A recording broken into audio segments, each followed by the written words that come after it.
Hey guys, it's Cameroon and welcome back to another video. Now, if you didn't already know, the team at Overwatch did another Ask Me Anything on Reddit and answered some questions regarding a whole bunch of things. I expect not everybody is going to scroll through a massive Reddit thread to find out all of these answers, so I decided it's best to talk about the most impactful answers from it. Of course, there will be a link in the description to this Reddit thread if you're curious for all of the answers. These questions range anywhere from upcoming teasers into which heroes are expected to get changes, visual and sound effect issues, all things MAGA, and more. Remember, some of these changes are far out or aren't set in stone, so they can be subjected to change. But before we get into the Ask Me Anything stuff, a quick patch was put out today and MAGA has received a nerf to his chain guns and ultimate. His incendiary and volatile chain guns have had their damage reduced from 5 to 4 per shot, and the number of shots with the incendiary chain gun to ignite enemies has been increased from 10 to 15. His ultimate cage fight's duration has also been decreased from 10 to 8 seconds long.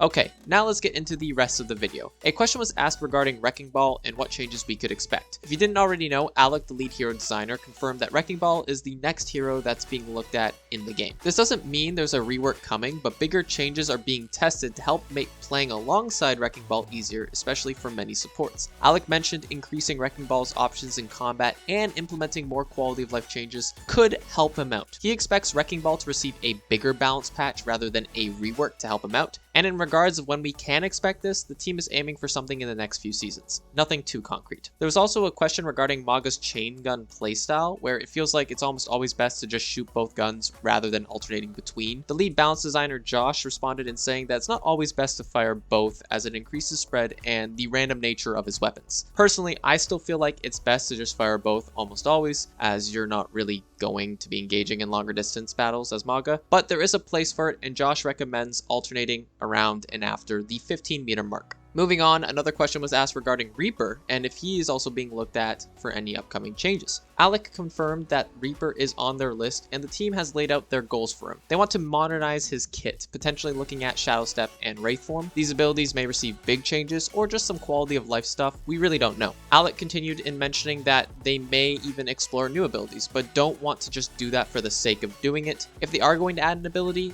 the ability will give him more decision making in combat. Another question was asked relating to visual and sound effects in the game and how it can sometimes be quite confusing as to who's causing what or what status effect is currently amplified to a hero, and wondered whether older effects and new ones would get revised changes to help distinguish them. Alec recognized this and reassured that the team is always looking over all effects to make sure they continue to work well or play nicely together. To be more specific, right now the team is looking into making effects on Orisa look clearer when stacked on her, and more readability into MAGA's abilities, as he can sometimes be hard to read. And moving on to what I think is the most important part of this AMA, and it's regarding Ana's anti-healing as a whole. This question wanted to know how the team feels about anti-healing and if they have any changes planned for it. Josh replied saying that they're looking for ways to soften its impact yet keep it powerful enough so it's not useless. He mentioned a simple solution that would help scale its power, and that is just the duration of anti. However, he also brought up the point that this would likely cause an issue where the ability goes from OP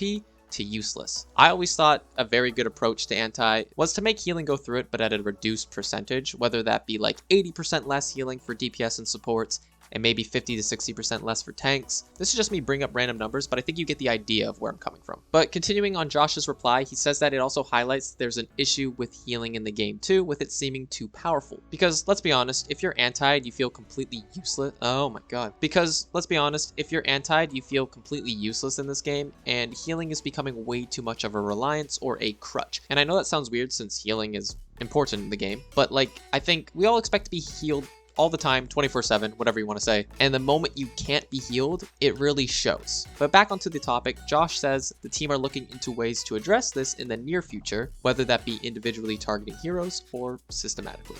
A couple of small bits from a few other questions that don't talk too much about it. The potential of a hero ban system is still very experimental and early in development. If it is to be introduced, it will be in the form of an experimental playlist, most likely, or in competitive for a weekend type of deal. This won't be happening anytime soon though. There's also a couple of questions going over their development approach on how certain abilities interact with others, and early versions of MAGA's kit. If you want more details on that, you can check them out in the Reddit thread yourself, and there's a link in the description. MAGA also was performing quite well at every skill level, and this was confirmed by Alec. Other than that, it seems like this AMA, Ask Me Anything, was definitely less compared to the other one we had all the way back, but they could be adding more to it. I waited 2 hours total for these answers, and they only said it would run for an hour, so more questions could be answered. I know a lot of this information is still very vague, but it's still nice to know the team is looking at a couple of these things, even if they are far out from now. Now, before I end the video, today was originally planned for my 1 week of Season 8 video, but since this came out, it'll be a few more days for that. This video will address how I feel about this game at the moment and definitely ties into the lack of videos for my channel. A little insider view for it. I'm not currently liking the season or the game as much as I would like to, and that's for multiple reasons. I'll talk about it soon. Anyways, hopefully you found this information useful and or enjoyed the video. If you did, consider leaving a like and subscribing. Enjoy the rest of your day, evening, or night, and I will talk to you all later.